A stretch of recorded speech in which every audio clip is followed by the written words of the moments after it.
Assalamualaikum warahmatullahi wabarakatuh. Bismillah walhamdulillah wassalatu wassalamu ala rasulillah Muhammad bin Abdullah wa ala alihi wa sahbihi wa mawala amma ba'du. Faqala Allah Ta'ala fil Qur'anil Karim, Bismillahirrahmanirrahim, Inna nahnu nuhyil mauta wa naqtu ma qaddamu wa asarahum. Masyarul muslimin rahimakumullah, para pendengar yang saya hormati, para nabi, para rasul, dan semua manusia yang ada di alam dunia ini, semuanya pasti mati. Dan nanti akan diperlihatkan amal perbuatan mereka yang baik dan yang buruk pada hari kiamat. Maka barang siapa yang diselamatkan oleh Allah daripada siksa neraka dan dimasukkan dia ke dalam surga, maka beruntunglah orang itu. Tapi ingat, wa mal hayatu dunya illa mata'ul ghurur. Kehidupan dunia hanya benda yang menipu. Dunia ini la'ibun walahun. Dunia itu hanya permainan dan sandiwara. Banyak orang-orang yang kaya raya, tetapi kehidupan di akhir tuanya dia sengsara. Kenapa? Karena mereka hasil korupsi. Bagi koruptor-koruptor yang miliar sampai triliun, mereka sekarang berada di terali besi. Mereka di penjara, malah ada yang meninggal dunia di penjara. Apakah itu kehidupan? Apakah hartanya menolong mereka? Tidak. Ma'aghna anhu malu wa ma kasab. Tidak cukup harta bendanya dan usaha apapun untuk membela dia di hari kiamat. Tidak. Anaknya yang ganteng-ganteng, hartanya yang banyak. Tidak. Jadi kehidupan ini adalah benar-benar harus mengikuti perintah-perintah Allah Subhanahu wa Ta'ala. Jangan lalai. Kalau lalai, la'ibun walawun, Anda tertipu oleh dunia itu. Hadirin perlu diketahui, orang-orang alim, para rasul, para nabi, sebelum meninggal dunia itu dialog dengan malaikat Israel. Nabi Ibrahim dialog dengan malaikat Israel. Rasulullah panjang berdialog dengan malaikat Israel.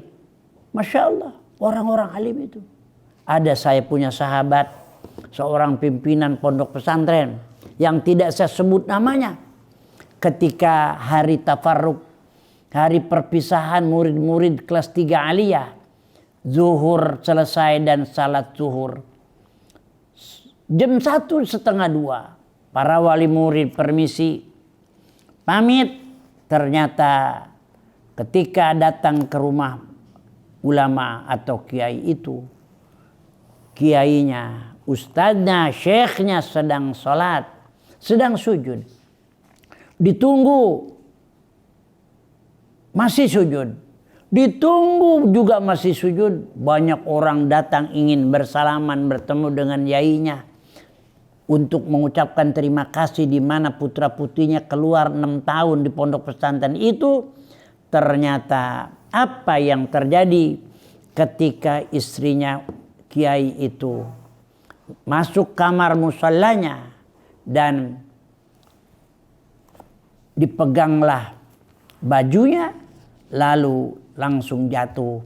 Ternyata meninggal dunianya sedang sujud. Itu adalah orang alim yang dengan amal ibadahnya Allah Ta'ala memberikan kemudahan dan indah. Saya punya sahabat, seorang pimpinan pondok pesantren, di mana anak yatimnya ratusan. Subhanallah, kalau hari Jumat libur, beliau masuk ke kamar mandi panti asuhan itu.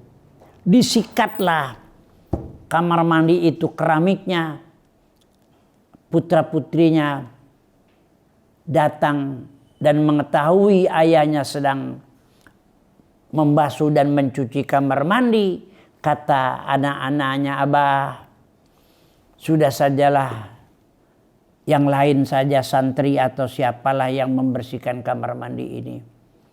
Oh, aku tidak bisa dilarang, nak. Aku juga ingin mendapat pahala. Aku ingin mendapat ridho daripada Allah Subhanahu wa taala. Hadirin, ceritanya seorang ulama besar ini sakit dan dibawalah ke rumah sakit Jakarta yang termahal. Pada satu saat dalam medisnya diurus oleh para dokter yang luar biasa khidmat kepada ulama itu. Apa yang terjadi? Kata seorang ulama yang sedang sakit itu,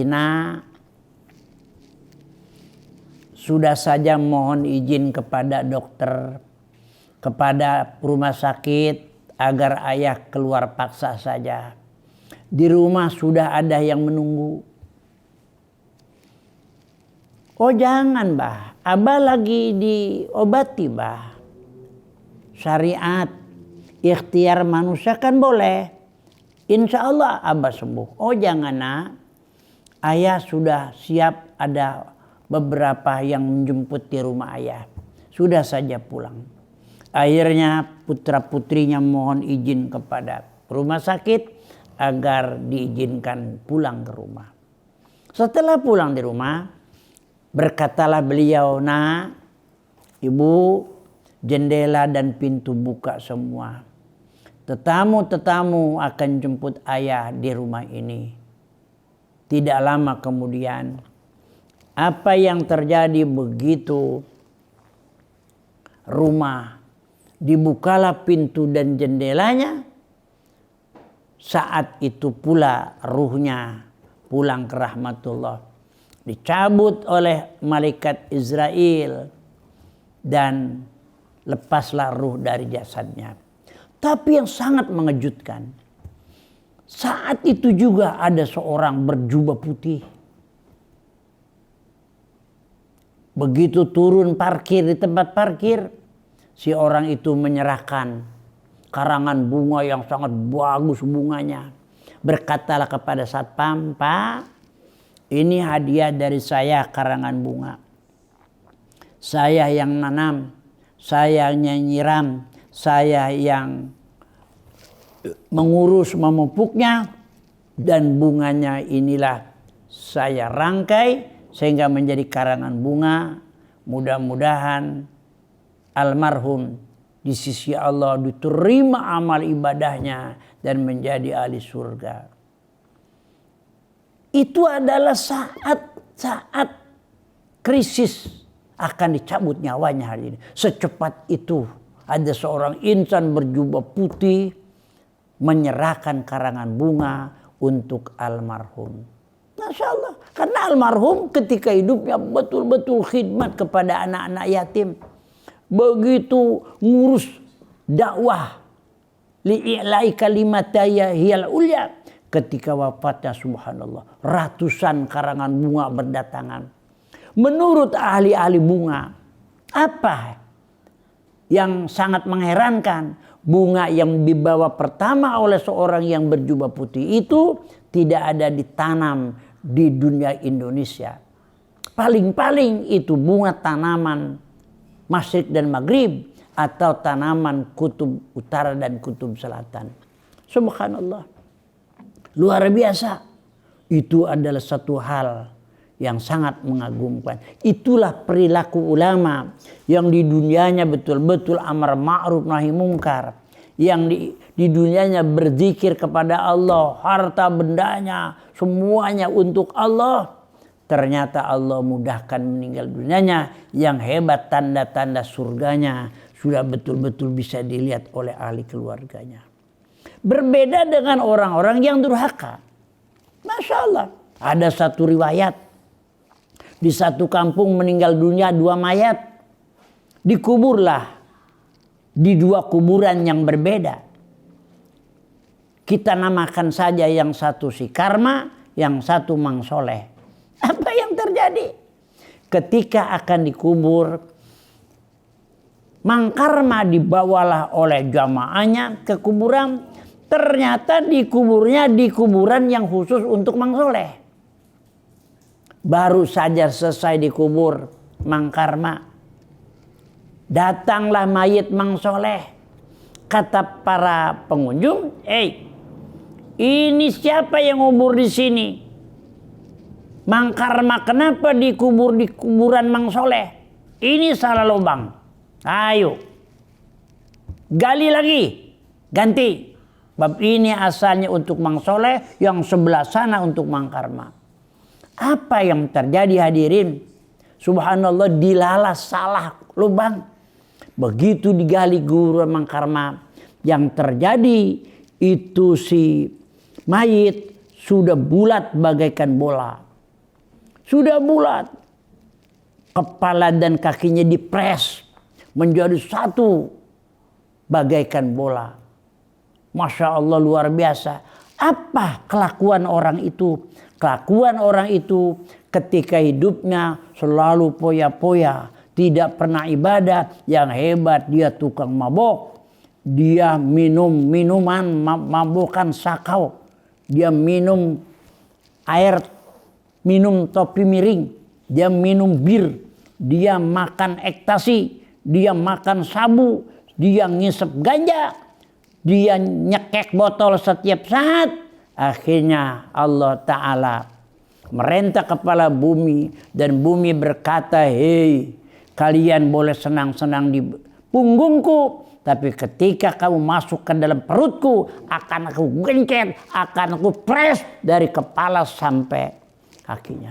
Jadi itu kesalahan kuburan. Aturan di lubangnya kuburan Mang Soleh. Itu dia salah. Dia dikuburnya di kuburan Mang Soleh. Padahal dia punya. Ini hadirin sekalian. Dilalah Allah tunjukkan kesalahan itu agar diketahui oleh insan yang hidup. Begitulah siksanya orang-orang yang pemabok, hadirin sekalian. Oleh karena itu, kepada hadirin, kepada pemirsa yang dengar uraian saya ini, yuk kita sama-sama hindari ganja, hindari mabuk, hindari ekstasi, hindari sabu, hindari apa saja yang mengakibatkan hilang akal. Khamr sebelum Rasulullah ada, sudah dilarang pada zaman-zaman Nabi sebelumnya. Karena memang firman Allah tentang khamr itu adalah, Masya Allah, ada dalam surah Al-Ma'idah. Bismillahirrahmanirrahim. Ya ayyuhalladzina amanu, innamal khamru wal maisir wal ansabu wal azlamu rijsum min amali syaitan. Fajtanibuh la'allakum tuflihun. Hei orang-orang yang beriman, sesungguhnya arak, sesungguhnya yang memabukkan dan main judi, bertenung dan menyembah berhala adalah rijsun min amali syaitan. Itu adalah kotoran daripada perbuatan setan. Fajtanibuh fil amar, maka jauhilah oleh kamu semua perbuatan-perbuatan yang memabukkan itu. La'allakum tuflihun, pasti kamu beruntung dunia dan akhirat. Itu saja barangkali uraian hal ini yang ada hubungannya dengan kematian. Wallahul muwaffiq ila aqwamit thoriq. Wassalamualaikum warahmatullahi wabarakatuh.